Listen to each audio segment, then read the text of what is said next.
Let silence win the war inside you. Have you ever argued your point so passionately that you lost your peace in the process?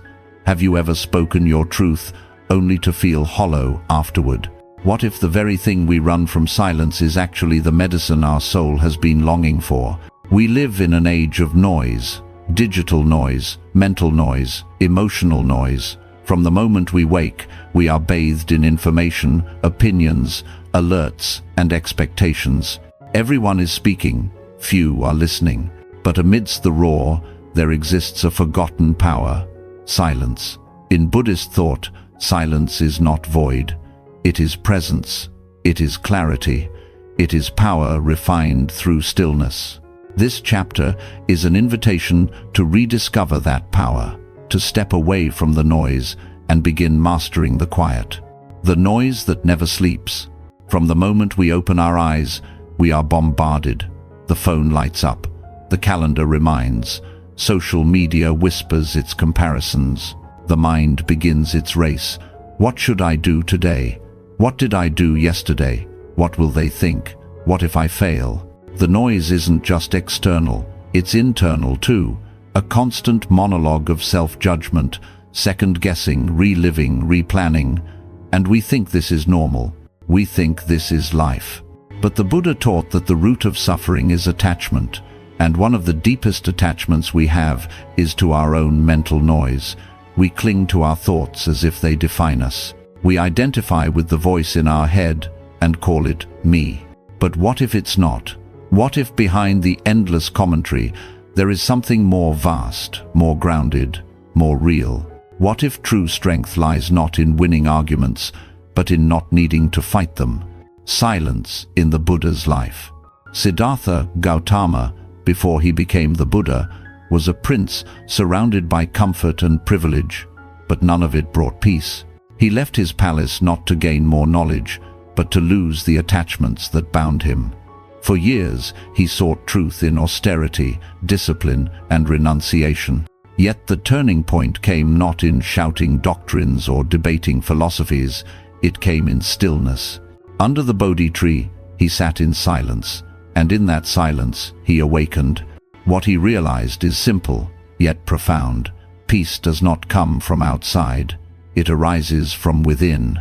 But only when the noise settles, only when the water of the mind is still, can the moon of wisdom reflect clearly. The Buddha spoke often, but he also practiced noble silence, a silence filled not with avoidance, but with presence, a silence that teaches more than words ever could. The modern fear of stillness. In today's world, silence is often mistaken for awkwardness. We feel the urge to fill every gap in conversation. We interrupt, we explain, we defend, we justify. Why? Because silence feels uncomfortable. But this discomfort isn't because silence is empty, it's because it reveals. When we become still, we come face to face with ourselves, with our pain, with our unhealed memories, with our unmet needs. Silence is a mirror, and not everyone is ready to look. Yet in Buddhism, this confrontation is essential, because what we refuse to see controls us, and what we observe without judgment dissolves. The lake and the storm. Imagine a lake. On a windy day, the surface ripples violently. You can't see beneath it, but when the wind dies down, the water becomes still, and in that stillness, the bottom becomes visible. Your mind is that lake. In agitation, all you see is reaction. Why did they say that? What should I have done? What's going to happen next? But in silence, the storm quiets, and something deeper begins to emerge. Compassion, clarity, insight. The Buddha taught the value of observing the mind like watching the surface of water, not reacting, just noticing. In Vipassana meditation, practitioners are trained to witness sensations, thoughts, and emotions without clinging or aversion. Silence is not an escape from the world, it is a return to yourself. Stories from the Sangha. There is a well-known story in Buddhist tradition. A monk asked the Buddha, "What is truth?" The Buddha remained silent. The monk asked again. Still, no answer. Later, Ananda, the Buddha's attendant, asked why he did not reply. The Buddha said, if the question had come from true yearning, silence would have answered it. But the question came from pride, and pride hears no truth. This story reveals that not all silence is passive. Sometimes, silence is the most honest response. Another tale speaks of a novice monk constantly seeking validation. Every day he would ask his teacher, "Am I progressing? Am I closer to enlightenment?"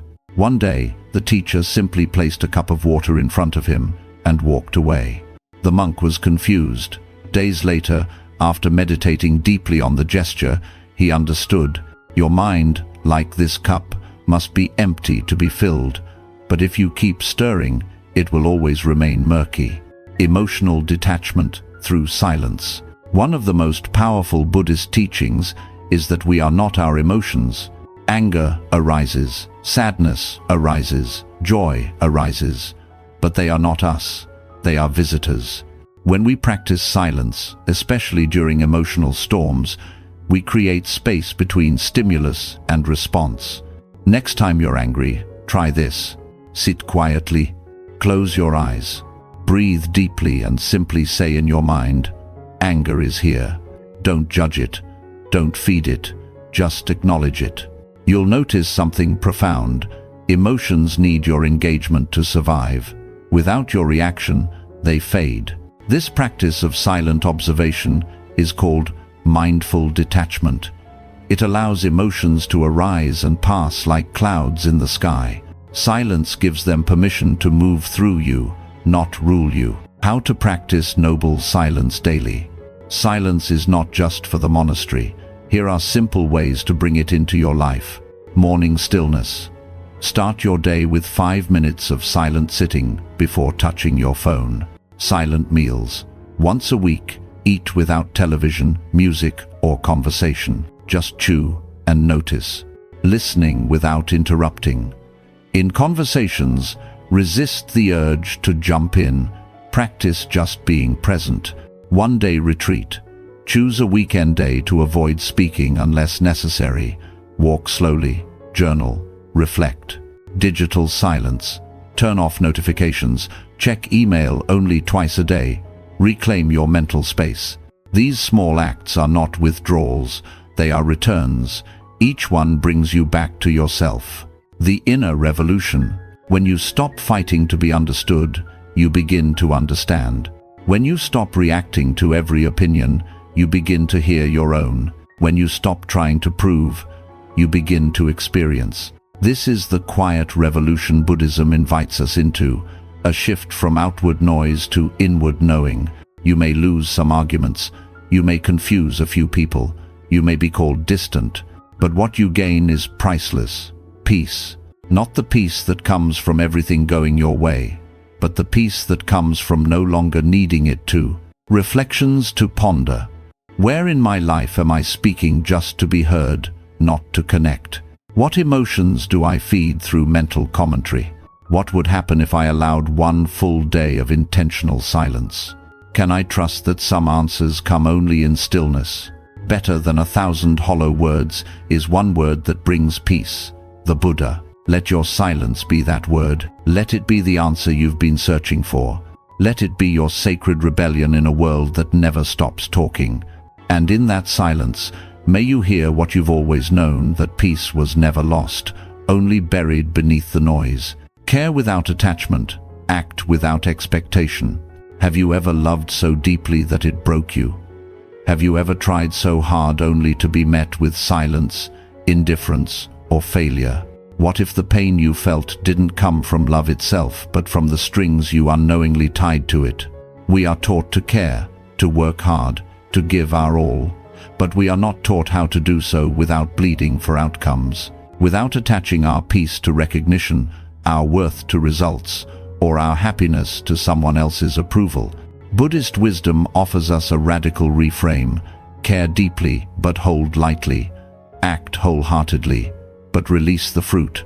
This chapter is an invitation to unhook your heart from outcomes and rediscover the joy of effort, the purity of love, and the strength of letting go. The invisible weight of attachment. We often confuse attachment with devotion. We believe that to love someone is to worry about them, to fight for them, to suffer when they pull away. We believe that to pursue a dream means tying our identity to its success. But here's the Buddhist truth. Suffering doesn't come from caring, it comes from clinging. The Buddha taught that attachment is the root of suffering, dukkha. Not because we shouldn't care, but because we care with conditions. I will feel whole if they stay. I will be happy if I succeed. I will feel enough if they approve. These are emotional contracts we write without realizing, and when life doesn't fulfill them, we crumble. The lotus and the mud. Imagine a lotus flower. It grows from muddy water, but remains untouched by it. Its roots are in the mud, but its blossom rises above. This is the symbol of spiritual detachment. You are meant to live in the world, to engage fully, to love deeply, to give generously, but you are not meant to be submerged by what surrounds you. You are meant to rise, like the lotus. The lotus doesn't deny the mud, it transcends it. So must we. Love without chains. Have you ever said, if they really loved me, they wouldn't treat me this way? I gave everything, and they left. I don't matter because they stopped caring. These are painful statements, but their root is not love. It's attachment disguised as love. True love says, I love you, and you are free. This doesn't mean we don't feel pain. It means we don't build cages out of our care. We don't love as a transaction. We love because it is our nature, and we release because it is our wisdom. In Buddhist terms, this is metta loving kindness. A love that wishes well, expects nothing, and remains free. Effort without expectation. One of the most liberating teachings of the Bhagavad Gita, a text also revered in Buddhist adjacent traditions, is this: you have a right to your labor, not to the fruits of your labor. This echoes deeply in Buddhist practice. You are responsible for the intention and effort, but the outcome, that's not your burden. But how often do we say, why try if I won't be appreciated? What's the point if I don't get results? This mindset turns every act into a performance. It replaces joy with pressure. It chains peace to validation. Detachment doesn't mean doing less. It means doing with presence, not with grasping. When we act without demand, our actions become pure. When we serve without applause, our hearts become light. A story from the Buddha's life. There's a story of a woman who came to the Buddha, grieving the loss of her child. She begged him to bring her son back. The Buddha told her, "Bring me a mustard seed from any home that has not known death, and I will revive your child." She searched every home in the village, but every door told the same story: loss, grief, impermanence. She returned to the Buddha with empty hands, but with a new understanding. Attachment had clouded her heart, but through her journey she realized no one escapes change, no one avoids loss. In letting go, she found peace not because she forgot her son, but because she stopped demanding life be different. Practice giving without gripping. Here is a mindfulness practice you can try today. Think of one thing you're striving for: a goal, a relationship, a recognition.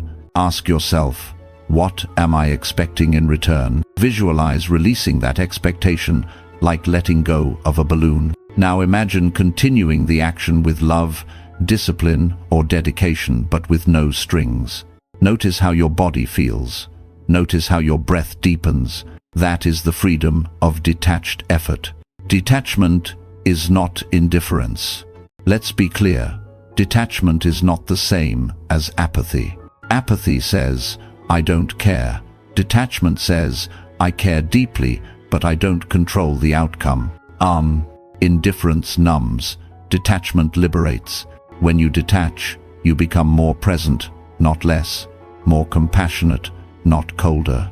Because you are no longer fixated on changing what you cannot change, you are fully alive in what you can do right now. The paradox of control. Ironically, the more we try to control, the less control we feel. The more we hold on, the more life slips through our fingers. Think of water. Try to grab it, and it escapes. Cup it gently, and it remains. Attachment creates pressure. Detachment creates space. When you stop clenching your fists around outcomes, your hands become open to receive what's meant for you. Reflection. What are you holding too tightly? Ask yourself, am I tying my peace to someone else's choices? Am I only working hard because I need recognition? What outcome, if removed, would shatter me? These questions are not to shame, but to free. Freedom begins when we stop demanding life be something other than what it is. Let go and let life. Buddhism teaches impermanence, anicca. Everything changes, everything arises and passes. To hold tightly to what is fleeting is to invite suffering. To love, act, and serve with awareness, but without clinging, this is the essence of peace. You don't have to stop caring, you just have to stop attaching your identity to outcomes. You don't have to give up, you just have to give freely. To let go does not mean to get rid of. To let go means to let be. When we let be with compassion, things come and go on their own. Jack Cornfield. Care without chains, act without weight, love like the lotus rooted in the world, but free above it. And watch your happiness rise, not from what happens, but from how lightly you walk through it all. Detach from the outcome, not the effort. What if you gave your all and still failed?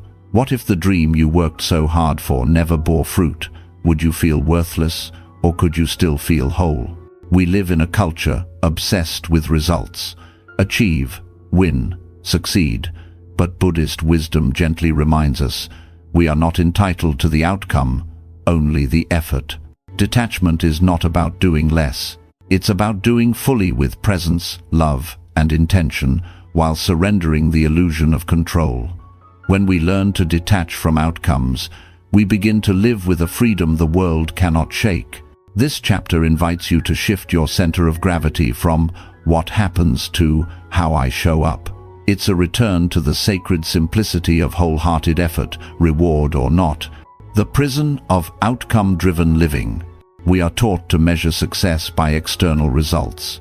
The grade on the exam, the applause after the performance, the paycheck at the end of the month, the number of likes, views, or comments. Even kindness becomes a currency. I was there for them, why weren't they there for me? But in tying our peace to outcomes, we make ourselves slaves to things we cannot control. And nothing is more exhausting than trying to hold the steering wheel of a world that doesn't obey. The Buddha taught that craving tanha is the source of suffering, not just craving for pleasure, but craving for results. We want things to unfold our way, we want control. And when we don't get it, we spiral. The power of the present effort. Buddhism teaches us to return to the present moment, not only in breath and stillness, but in action. The effort you offer now is the only thing that truly belongs to you. The result? That's the universe's to shape. When we let go of the end and immerse in the now, effort becomes sacred. A writer writes not for fame, but because the words must flow. A parent nurtures not to raise a perfect child, but because love demands nothing less. A gardener plants seeds not to guarantee blossoms, but because sowing is its own fulfillment. This is karma yoga action for the sake of right action. The Buddha and the wounded swan. One day, the young Prince Siddhartha saw a swan struck by an arrow. He ran to it, cradled it, and tended its wound. His cousin Devadatta, who had shot the bird, claimed it was his by right of conquest. Siddhartha claimed it by right of compassion. The matter was taken to the court of elders, who ruled, life belongs to the one who tries to save it. This moment, though small, reveals something vast. The value of your action lies not in what you win, but in what you serve. Siddhartha acted not for recognition, but for the act itself. The myth of control. Control is seductive. It promises certainty, safety, identity. But control is an illusion. The more tightly we grip, the more life slips through our fingers. You cannot force a seed to bloom. You cannot make someone stay. You cannot guarantee success. What you can do: water the soil, speak your truth, show up with consistency and care. Then release. Release not because you don't care, but because control was never yours to hold. The river doesn't rush. The Taoist tradition, close in spirit to Buddhism, speaks of wu-wei, effortless action. Like a river flowing around rocks, it does not resist, but neither is it passive. It is deeply aligned, deeply alive. Imagine this. A tree grows slowly, yet it endures storms. The moon waxes and wanes, yet it never hurries. The river flows persistent, soft, inevitable. So should your effort be. Steady, sincere, detached. When effort hurts, some of us stop trying not because we don't care, but because we've been hurt by our own expectations. We gave love and got betrayal. We worked hard and were overlooked. We tried and we were told we were not enough. So we built walls. We said, why bother? But the problem was never the effort. It was the invisible thread we tied to the result. True effort is vulnerable, yes, but it is also freeing. Because when we act from inner alignment, not outer outcome, we reclaim our power. A practice, the mantra of freedom. Before you begin any task, large or small, pause. Place your hand on your heart. Take a breath. Say to yourself, I offer the effort, not the result. Repeat it. Let it settle. Then act.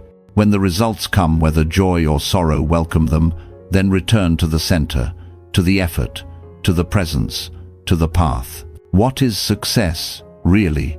In the Dhammapada, the Buddha said, your work is to discover your work, and then with all your heart, to give yourself to it. Notice he doesn't say to conquer it, or be praised for it. He says, give yourself to it. Success is not an achievement, it is alignment. You may not be the most recognized, the highest paid, or the most admired, but if your work springs from love and is offered with mindfulness, you are successful. No one can take that from you. Reflections for letting go. Ask yourself, what result am I secretly clinging to right now? What would happen if I let go of needing it? Can I find fulfillment in the action alone? These questions may not have easy answers, but they point you home to a life rooted in peace. Do your work with love, then step back. This is the path to serenity. Tao Te Ching. May your hands be busy, but your heart be light. May your effort be fierce, but your grip be soft. May you find joy not in what you achieve, but in how you gave. And in that sacred giving, may you discover the one reward that never fades, peace. Protect your energy like sacred fire. Not everyone deserves access to your heart. Not every conversation deserves your peace. Not every moment requires your presence. But how often do we give it all away, like it costs nothing? We pour our energy into people who misunderstand us, into thoughts that drain us, into battles that leave us empty. In Buddhist wisdom, your energy is not just fuel, it is sacred fire. If you let every gust of wind blow through your soul, your flame will flicker. And one day, you will wake up wondering where your light has gone. This chapter is a call to protect that light. Not with walls, but with wisdom. Not with fear, but with clarity. To learn how to guard your inner peace like a sacred temple. Energy is life. Everything in life is an exchange of energy. Your thoughts, your emotions, your words, your attention, all are forms of subtle currency. Each moment, you're spending or saving. A difficult conversation costs you something. A compassionate act nourishes you. A mind lost in worry leaks energy without you noticing. You may not always control what enters your life, but you can always choose what you allow to stay. The Buddha taught that mindfulness is the gatekeeper of consciousness. It watches what arises, what passes, and what lingers. When you become mindful of energy, you begin to live intentionally. The leaks that empty you. There are invisible leaks through which your vitality drains. Overthinking, replaying arguments, obsessing over what you can't control, pleasing everyone, saying yes when you mean no, proving yourself to those who aren't even listening, unhealed stories, carrying the past like a badge or a wound. Each leak is a thread pulling at your center, and over time, it frays the core of your being. Ask yourself, what am I still giving energy to that gives nothing back? Boundaries are sacred. In Buddhism, the body and mind are temples. You do not let just anyone walk barefoot into a sacred space. So why do we allow toxic voices to echo inside us? Why do we let others decide how we feel? Boundaries are not rejection, they are self-respect. Saying no is not unkind, it is clear. Walking away is not failure, it is wisdom. Protecting your energy is not selfish, it is sacred. You are not required to explain your peace to those committed to misunderstanding it. The teaching of the empty cup. A student once came to a Zen master, talking endlessly about his achievements and opinions. The master served him tea, continuing to pour even after the cup was full. Tea spilled over. "Stop, it's full," the student said. The master smiled. "Exactly. You came full. There is no space to receive. We cannot receive peace when we are full of noise. We cannot receive truth when we are flooded with opinion. We cannot receive healing when we are leaking energy." Protecting your energy means learning to empty the cup, not for others but for yourself. Who has access to you? Imagine your energy like a glowing fire at the center of a quiet forest. Who do you allow near the flame? Who do you let sit beside it? Who walks in and takes without asking? Not everyone gets the same seat in your sacred circle. This is not judgment, it is discernment.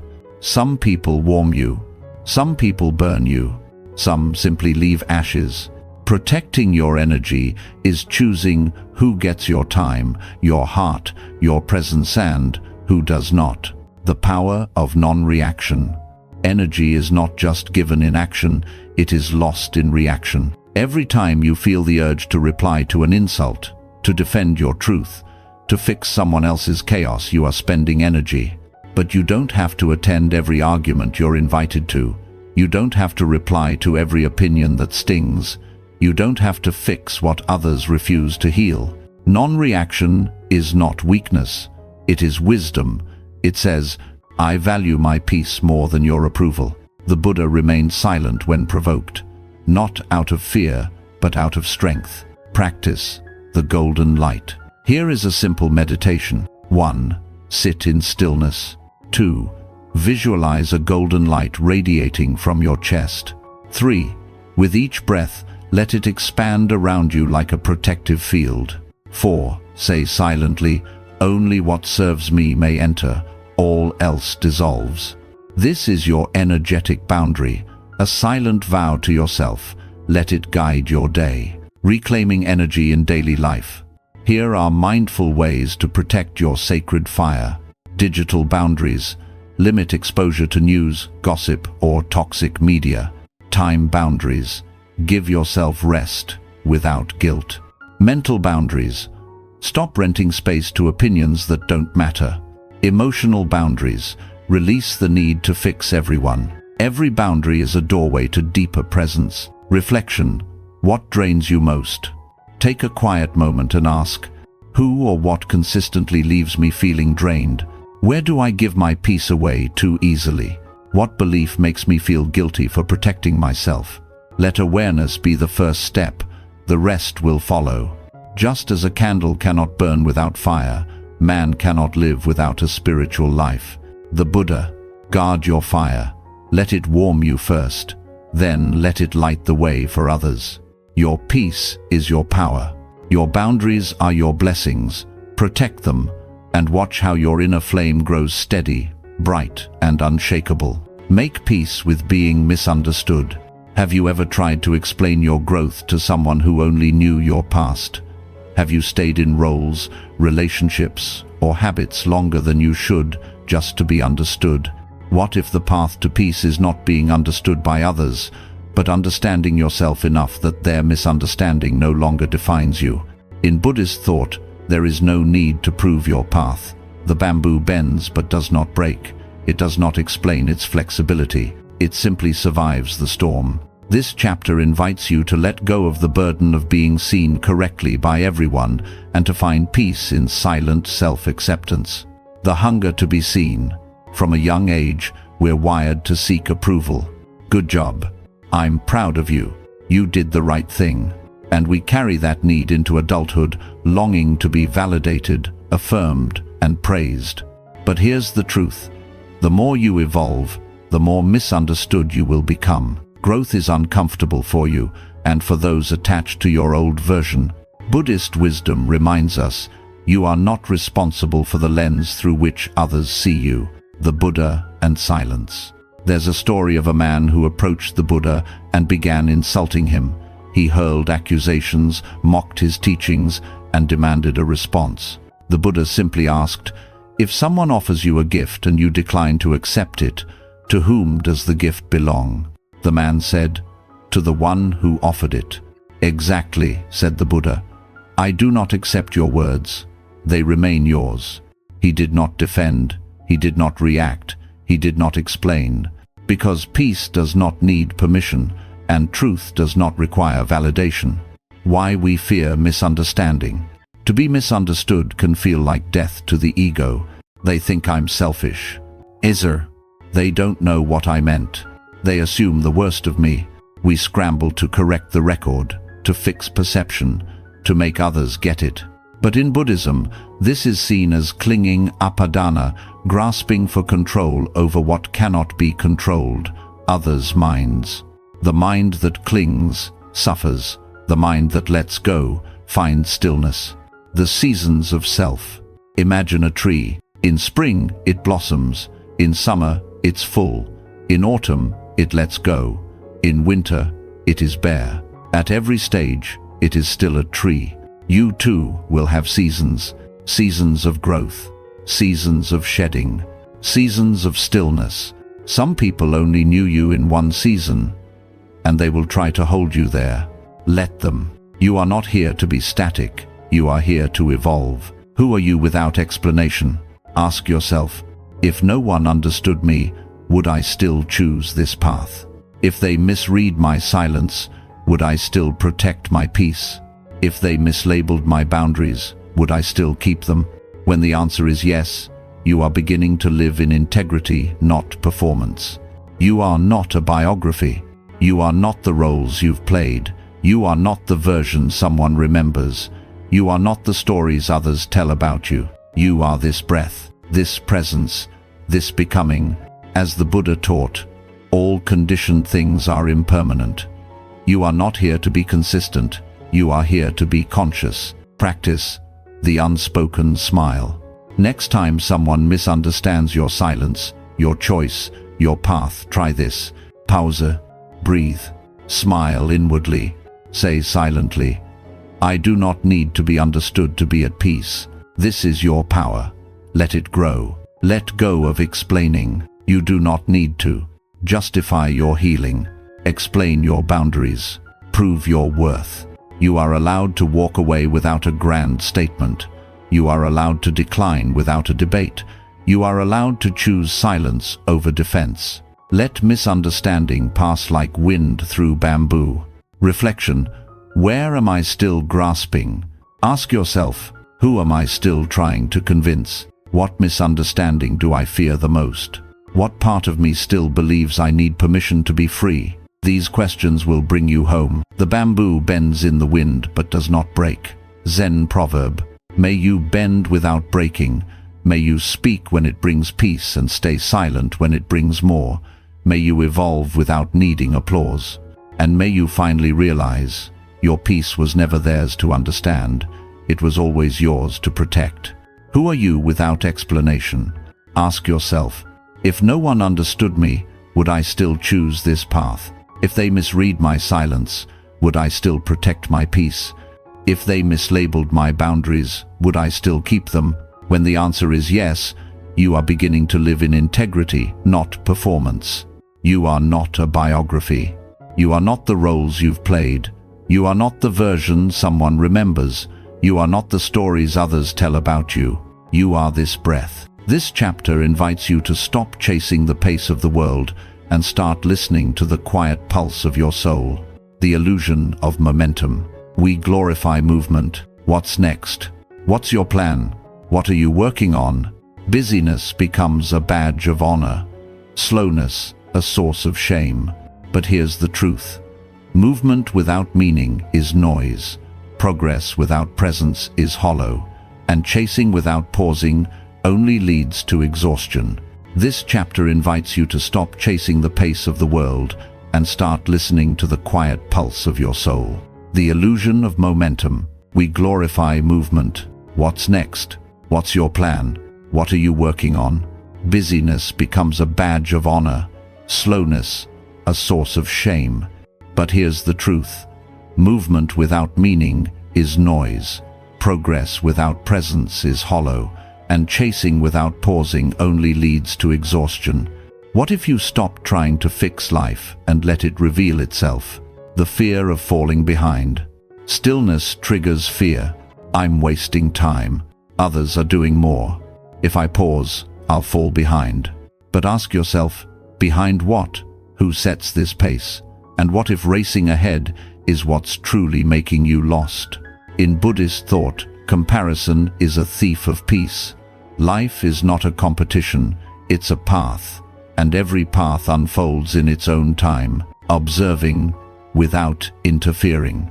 Zen teaches that there is wisdom in non-interference. You don't pull on the flower to make it grow faster. You don't stir the tea while it steeps. You simply let it be. Letting the world move without you doesn't mean you stop caring. It means you stop forcing. You allow what is. You trust what will be. The moon watches the tides. There is an old Buddhist image, the moon watching the ocean. The tides rise and fall. The storms come and go. The waves crash, calm, and rise again. But the moon does not intervene. It simply reflects. You too can observe life this way. You don't have to react to every ripple. You don't have to fix every change. Be the moon. Witness without clinging. Reflect without losing yourself. The practice of intentional slowness. Try this practice once a week. Move slower. Walk without rushing. Eat slower. Taste each bite like it matters. Speak slower. Let silence carry the weight. Breathe slower. Let your breath guide your thoughts. Think slower. Give your mind time to settle before acting. In your slowness, you'll find space. In your space, you'll find clarity. Stop fixing. Start flowing. We exhaust ourselves trying to fix what's not ours to fix. Other people's opinions. Timelines we can't control. Problems that resolve themselves with time. Stillness is not avoidance, it's trust. Trust that the storm will pass. Trust that the silence will speak. Trust that your life is unfolding perfectly, even when it feels uncertain. Where are you forcing? Ask yourself, what part of my life feels heavy right now? Where am I trying too hard? What would happen if I stopped pushing and simply allowed? The answers will soften you. Releasing urgency. Urgency often comes not from necessity, but from fear. Fear of irrelevance. Fear of being forgotten. Fear of falling short. But the soul doesn't grow in urgency. It grows in patience. Let yourself be slow. Let yourself be unseen. Let yourself be exactly where you are. You are not behind. You are not late. You are on time for your life. Nature does not hurry, yet everything is accomplished. Lao Tzu. Let the world spin. Let the noise pass. You remain the mountain, still, present, unshaken. And in your stillness, may you hear what rushing could never reveal, the quiet rhythm of your truest self. Release the burden of being liked. How much of your life have you spent trying to be likable? You shape your words so they land gently. You shrink your truth so others aren't uncomfortable. You hide your depth so you can stay relatable. But what if being liked is the heaviest burden you never needed to carry? In Buddhist wisdom, the path to peace is not paved with approval. It is walked in authenticity. It is less about impressing others and more about returning to yourself. This chapter invites you to drop the exhausting armor of likability and reclaim the raw, liberating truth of who you are. The cost of approval. Approval feels good. Praise is sweet. Being accepted feeds our emotional hunger. But at what cost? Saying yes when you mean no. Smiling when you want to cry. Playing small so others feel comfortable. We trade our authenticity for belonging. But that belonging is brittle. It shatters the moment we reveal our real selves. Buddhism teaches that clinging leads to suffering, and craving approval is one of the deepest forms of clinging. The Buddha was not always liked. The Buddha's path was not popular. He challenged the status quo. He walked away from privilege. He questioned traditions, and many misunderstood him. But he did not adjust his truth to earn applause. He simply shared what was true and allowed others to accept or reject it. Peace doesn't come from being liked. It comes from being aligned. The identity trap. When we seek to be liked, we create a mask. The funny one, the smart one, the helpful one. But masks are exhausting, and over time, we forget who we are underneath. Buddhism calls this illusion of self-anatta, no fixed identity. You are not your role, not your image, not your performance. You are the awareness beneath it all, the courage to be unfiltered. Imagine saying what you truly feel, choosing what truly nourishes you, walking away from what no longer aligns. Some would disapprove, some would pull back, some would call you difficult. Let them. Because the people who truly matter don't love your performance, they love your presence. The ones meant for you will meet you in truth, not in perfection. Practice. Sit with yourself. Take 10 minutes today to sit without distraction. No phone, no mirror, no audience, just you. Ask, who am I when no one is watching? Am I proud of that person? If not, what small truth can I return to? The more often you meet yourself, the less you need others to define you. Stop performing, start living. Approval is a performance. Authenticity is presence. One exhausts you, the other frees you. Say no without explaining. Be quiet without apologizing.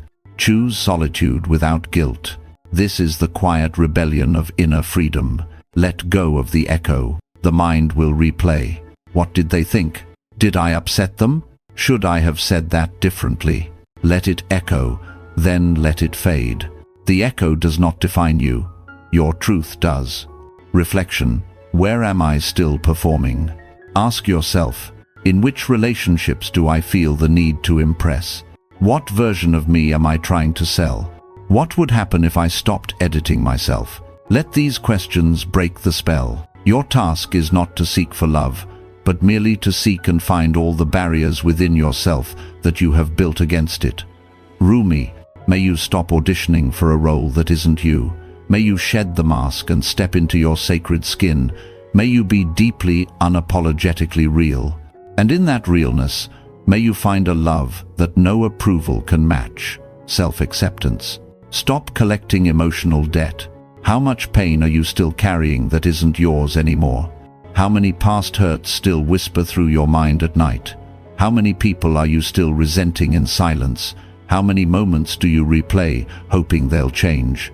In Buddhist wisdom, pain is inevitable, but suffering is optional. Suffering begins when we cling to what has already passed, collecting emotional debt like interest on wounds we've long outgrown. This chapter invites you to drop the ledger, burn the receipt, and walk freely into the peace that begins when you stop keeping score. What is emotional debt? Emotional debt is the weight of unprocessed pain, the argument you keep revisiting, the betrayal you haven't forgiven, the shame that still sticks to your name. It's not the event that causes suffering, it's the story you continue to tell about it. The Buddha taught that 2 arrows strike us. The first arrow is pain, life's inevitable hardship. The second arrow is our reaction, resistance, resentment, replay. You can't always avoid the first. But the second? That's yours to drop. The house you carry. Imagine your heart as a home. Would you let every painful guest stay forever? Would you let resentment redecorate the walls? Would you let guilt take up your favorite room? Yet that's what we do. We give the past permanent residence. Emotional debt builds when we do not release. It accumulates, and one day we find our inner house crowded, heavy, and dark. It's time to clean. Forgiveness is release, not approval. Forgiveness in Buddhism is not about excusing behavior. It's about liberating the one who carries the wound. You do not need to say it was okay. Pretend it didn't hurt. Let them back in. You only need to stop letting it live in you. Forgiveness is an act of freedom. For you, practice. Burn the page. Try this ritual. Write down what still burdens you. Memories, people, regrets. Sit in silence. Acknowledge the pain without judgment. Say, I release this. It does not define me. Burn the paper safely. Watch it turn to ash. This is symbolic, but powerful. A declaration to your subconscious. I am done carrying what no longer serves me. The myth of closure. We wait for apologies that may never come. We wait for people to understand. We wait for perfect endings. But Buddhist wisdom says, closure is an inside job. Sometimes the apology is your own. Sometimes the only closure is letting go of needing one. Peace does not require a bow. It requires a breath. Stop reopening the wound. Every time you revisit the pain without healing, you reopen the wound, telling the same story, reliving the injustice, asking why, when the answer won't change the past. This is not healing, it's rehearsing hurt. Instead ask, what is this pain here to teach me? How can I honor my past without becoming it? What do I gain by letting this go? Let these questions be the balm. Minimalism of the heart. We declutter our homes. We detox our bodies. But what about our hearts? Emotional minimalism is the Buddhist practice of letting go not just of possessions, but of burdens you don't need to carry. Every opinion ever said about you. Every regret that shadows your path. Every expectation you failed to meet. The lighter you travel, the freer you feel. Reflection. What are you still holding? Ask yourself, what memory still hurts when I think of it? Who am I still blaming for my unhappiness? What story have I told myself so many times it feels like truth? Then ask, am I ready to set it down? Holding on to anger is like drinking poison and expecting the other person to die. The Buddha. May you forgive not because they deserve it, but because you deserve peace. May you release not because it's easy, but because it's time. And may you walk lighter, freer, and more whole, not because the past changed, but because you did. Practice emotional minimalism. We declutter our closets. We organize our desks. We detox our diets. But what about our emotions? How much unnecessary weight are you carrying, not in your hands, but in your heart? In a world obsessed with more, Buddhist wisdom whispers, less but with awareness. Emotional minimalism isn't about feeling less, it's about feeling clearly, wisely, and only what is truly yours.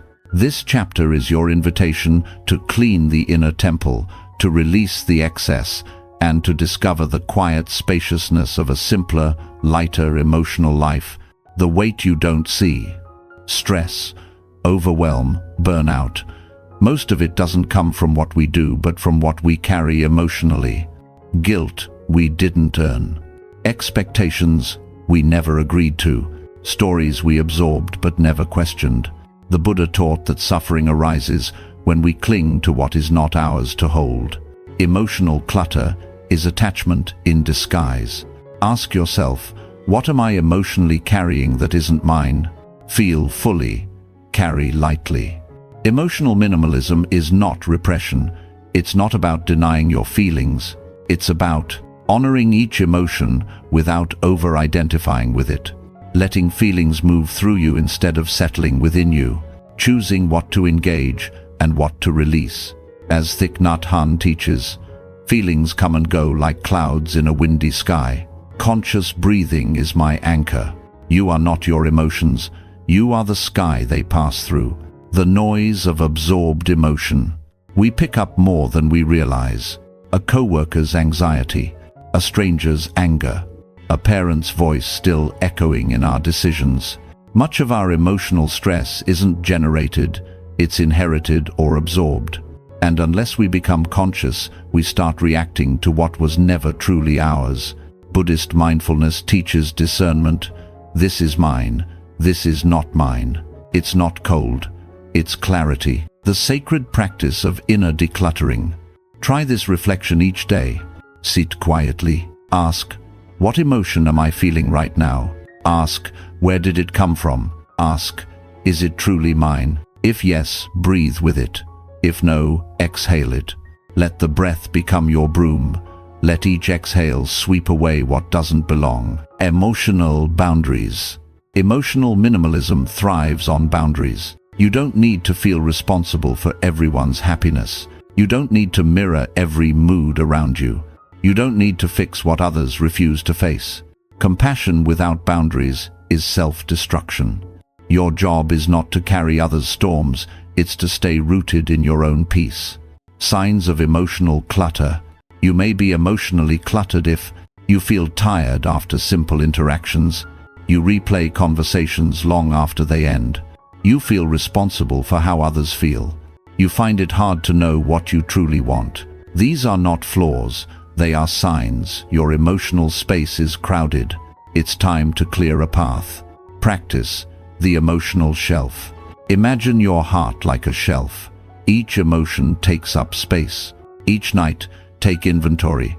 What is still sitting there from today? What has been sitting there for years?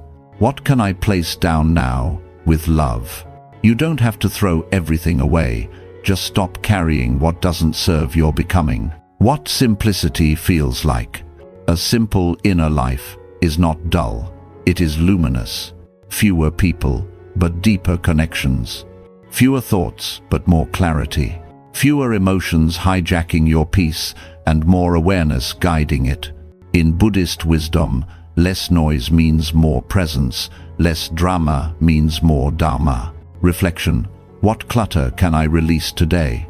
Ask, what feeling did I inherit that I no longer need to hold? What belief about myself is just a story? What moment from the past am I still reacting to? Let one answer go today, not all of them, just one, that is enough. Peace comes not from acquiring more, but from needing less. Buddhist teaching. May your heart become a temple, not a storage room. May you feel fully, but carry lightly. May you hold only what makes you wise, soft and free. And may you remember, you were never meant to carry everything. You were meant to live simply, clearly, and awake. Silence isn't weakness, it's mastery. In a world that never stops talking, silence is often mistaken for weakness. If you're not loud, are you losing? If you're not reacting, are you retreating? If you're not explaining, are you invisible? But in Buddhist wisdom, silence is not absence, it is presence. It is not surrender, it is sovereignty. This chapter invites you to reclaim silence, not as a hiding place, but as a throne, not as passivity, but as inner power. The noise of the ego. The ego wants to be right. The ego wants to be heard. The ego wants to win. So we speak quickly, we defend quickly, we react quickly. But the Buddha taught that wise speech begins with mindful silence. When we speak, we should ask, is it true? Is it necessary? Is it kind? If not, perhaps silence is the better path. Silence is active. Silence is not the absence of action. It is the presence of awareness. It is choosing to breathe instead of burst. It is choosing to observe instead of overreact. It is choosing to listen deeply instead of fill the space. In the stillness, insight arises. In the pause, truth reveals itself. The Buddha sat in silence for days before his first teaching, because wisdom ripens in quiet. What? Silence protects. Silence guards many sacred things. Your energy, not every battle deserves your fire. Your clarity, not every question needs an answer. Your dignity, not every insult needs a reply. When you do not react, you remain in your center. You stay on your path. You let the world pass without pulling you out of alignment. The trap of proving. We often try to explain ourselves to people committed to misunderstanding us. But why? To be accepted? To be approved? To be loved? Buddhist detachment invites you to stop offering your peace for a price. You don't owe your story to anyone who doesn't honor it. Silence becomes your boundary, a sacred no. Practice. Pause before you speak. Before replying to any difficult message, try this. Pause. Breathe in for 4 counts. Exhale for 6 counts. Ask, will speaking bring peace or noise? Let your answer guide you. The strongest voice in the room may be the one that says nothing at all. Silence in relationships. We often rush to fix discomfort in others. Don't cry. It'll be fine. Here's what you should do. But true presence doesn't always speak. Sometimes the most healing thing you can offer is your undistracted silence. To sit beside someone's pain without filling it with advice is sacred. The still mountain. Zen imagery often uses the metaphor of a mountain. The mountain is still, the weather changes, the winds howl, the rain falls. But the mountain remains. You are the mountain. Let noise pass like wind. Let chaos pass like clouds. Remain. Reflection. Where can I be quiet today? Ask. Who do I usually try to explain myself to? Where do I speak to feel seen, not to connect? What argument could I walk away from silently? Find one space today to practice sacred stillness. Let it be enough. Silence is a source of great strength. Lao Tzu. May your silence be sharp, not shy. May your quiet be full, not empty. May your stillness speak what noise never could. And in that silence, may you reclaim the mastery that was always yours.